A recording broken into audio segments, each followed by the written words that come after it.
What's up, guys? Welcome back to the channel. So we've been getting all kinds of leaks about the Lenovo Legion Go recently, some more today. The trailer has also leaked, which I'm assuming they would be showing on Friday at the event that's supposed to be happening, and just all kinds of information. And really the Legion, or really the Lenovo handheld, is something I've been keeping an eye on for a couple of years, since 2021 really, when the original prototype was kind of shown off with a similar idea where it was going to have detachable controllers, it could dock to your TV with HDMI, have a stand, all that kind of stuff. But of course the prototype doesn't look very good here, but this looks called the Levi Mini, and it was going to be powered by the 11th gen Intel Core i7. And from my experience with that particular processor back then, I don't think it would have offered the performance that they would have been looking for necessarily in this device.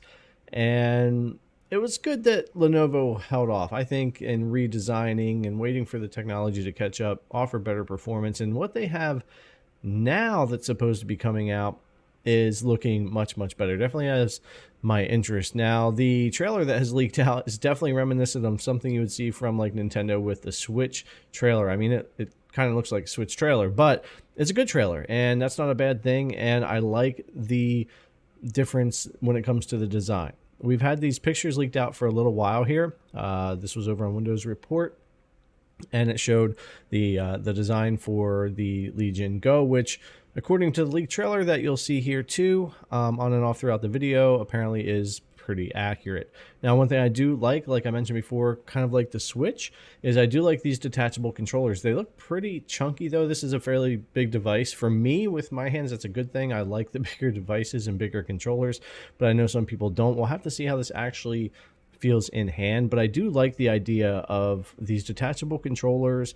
They're also kind of talking about pairing this up with their glasses, so we can take a closer look at that too, but that would be useful for that as well. And let's go to the back here. You can kind of see this is looking like a chunky boy up here, but they do have all the 4 vents up here for the fans, your full cutout right here. You've got your stand down here, and then they've got all like the buttons and programmable buttons. I'll have to look at the trailer closer in the event that's supposed to be coming on Friday to see how accurate these pictures were. If it truly is like, if all these buttons are this way, we can probably see it some in the trailer here too. But yeah, overall, I think this design is pretty nice. I think it is going to be pretty hefty though. Let's go over and take a look at this newest leaked article that came out today. A lot of info kind of came out today. The trailer, a bunch of specifications. Lenovo Legion Go leak confirms a September 1st unveiling. $799 price for 8.8-inch 1600p 144 hertz screen. There's supposed to be an event, like I said, on Friday, September 1st, to actually truly unveil this thing and give us any information we don't already have. Now, the starting at price of $799 means that this is going to be a bit more expensive, considering they're supposed to offer 256, 512, and 1 terabyte storage options, meaning it's only going to go up from there. So I don't know if we're talking $799 to $899 to $999, or how they're going to be handling that with storage. We'll have to see. But starting at $799, I would imagine if I grab one up, I'll probably just grab the $799 and upgrade the SSD later. The Lenovo Legion Go is expected to launch in stores starting in October for $799, which is definitely in the high-end range of portable PCs, though it does have a lot of decent specs, which I kind of want to talk about a little bit there too. But before I do that, let me go over this last part. On the flip side, the Lenovo Legion Go will be the heaviest of these devices, weighing 854 grams when the controllers are attached, versus the Ally's 608 grams. And the Ally's fairly light, especially, or feels lighter compared to the Steam Deck. They're both pretty good, but yeah, 854 grams, definitely going to be a bigger fella there to hold, which I think I'm actually gonna really like myself. Dimensions wise, it's saying 8.27 inches by 5.15 by 0.79. Controllers detachable, of course, weighing 641 detached, 854 or 1.88 pounds when attached. Shadow black, which the color so far is something I really like. 8.8 inch QHD plus 2560 by 1600 IPS display. This is a 16 by 10 with 10-point touch at 144 hertz. Now, that is an absolutely gorgeous display. But I do want to mention before we move on in the specs that my concern there is we're already seeing, since this is going to sport the same AMD Ryzen Z1 Extreme processor as like the Ally, and with the same 16 gigabytes of RAM, with part of that being brought over for VRAM and sharing, I'm concerned about the performance. We already see that the 1080p can be an issue on the Ally in some games, and 1600p, I gotta see what that does when we get to the Legion Go, because I definitely have some concerns over that. So we do have that AMD Ryzen Z1 Extreme processor, 16 gigs of 7500 megahertz LPDDR5X RAM, 256, 512, and 1 terabyte.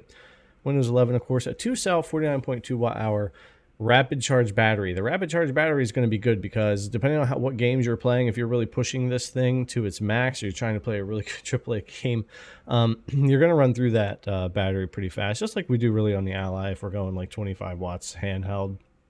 You got all the ports, which is basically headphone jack, 3.5 millimeter, Type C USB, micro SD card reader on the bottom, which I like better than the top. I'm one of the people, unfortunately, that have had a lot of troubles with the SD card reader in my Ally, and it is now permanently done for.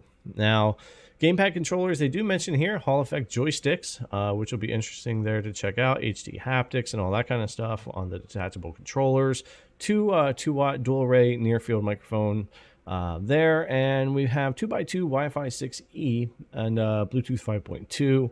And then, like I said, they are also pushing these glasses for $499, which is a cool idea to pair with your Lenovo Go, and then you have the detachable controllers and you're playing like a big screen in front of you. I think it's cool. I'm not personally going to spend another $500 to be able to do that. I'm fine with just the handheld situation, but they do seem to be kind of pairing those together and pushing for that type of a future a little bit more. But yeah, ultimately, this is going to be pretty interesting. I definitely plan on grabbing this device day one here for the channel and really for myself. Again, I am a fan of Lenovo products. I've covered a lot of them here since the Ryzen 4500U. I've been looking forward to handheld PCs and the market really just spinning up and taking off, hopefully. I've been waiting a few years for that. I think hopefully by like 2025, we'll be getting there, but it's certainly exciting to see everything kind of start now with these bigger companies like Valve with the Steam Deck, ASUS with the ROG Ally, and Lenovo with the Legion. We really need a bunch of competition in the space, and I also like that each company is really just bringing something different to the table, and it would be really awesome to sit here and compare the Deck, the Ally, and that Legion Go here on the channel as well. So I'm excited for the device. Like I said, though, I do have some concerns about it and what its performance is really going to be like. What's the lower resolution is going to look like on that 1600p screen, because inevitably we are going to have to do some lowering of resolutions and things like that. But I'm excited to see what they show us at the showcase, and any new information we get with that or anything we want to go over, I'll make another video if I need to. But I definitely plan on getting a hold of this device. Let me know what you guys think down in the comments below, what we're learning here with the Lenovo Legion Go, and if it's something that you're going to be interested in. All right, guys, thanks a lot for coming and check out the video. I appreciate it as always, and I'll see you in the next one.